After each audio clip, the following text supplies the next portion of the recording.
经常很多人问我，有电工执照和没电工执照到底有什么区别？今天我将用通俗易懂的方式给你说清楚。有执照没执照，完全是两种不同的思维模式。别的不说，你就看在去上班的路上，他们在想什么就知道了。每天早上两个人都是开着车出门，都会做电工布线，都会安装电箱，拥有的技能也是一样的，都是去工地现场干活，同样的忙忙碌碌。除了收入之外，没啥本质上的区别。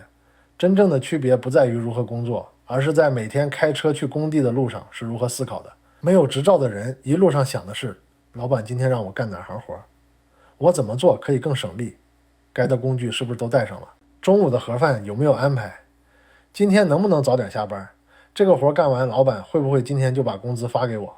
怎么样把今天的事情做好，让老板高兴。万一今天没做好，明天老板不用我了怎么办？在他的脑海中围绕的永远只有一个人，那就是老板。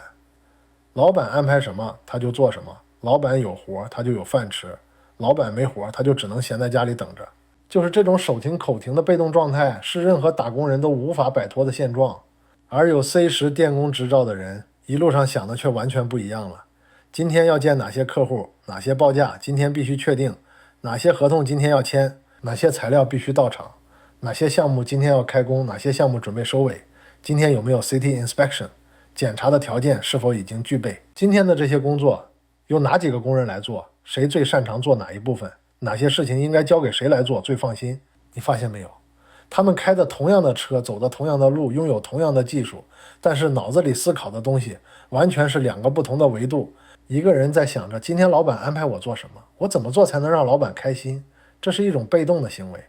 另一个人在想着今天我的生意该怎么运转，怎么安排人工才会效率最高，这是一种主动的行为。打工的人在用时间换当下的时薪，而老板是在用系统概念和团队去获取最大价值以及未来的潜在价值。所以我一直说，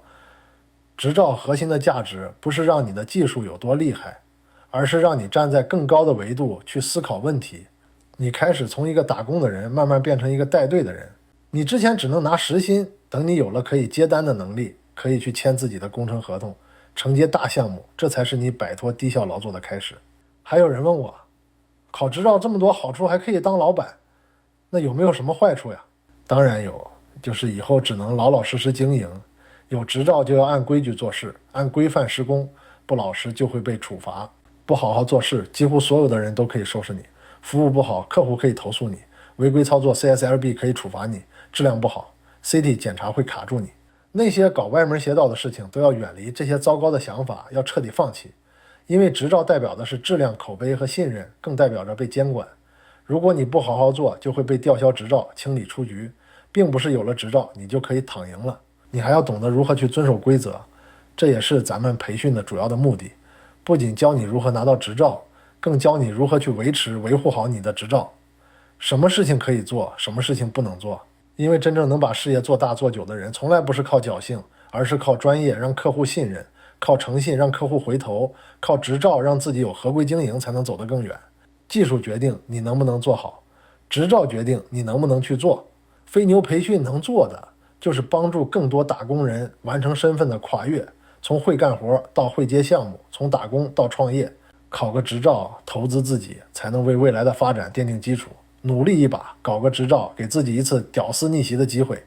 如果你觉得这条视频对你有帮助，点赞加收藏，下次还可以找到我。谢谢大家对飞牛一如既往的支持，谢谢，下期再见。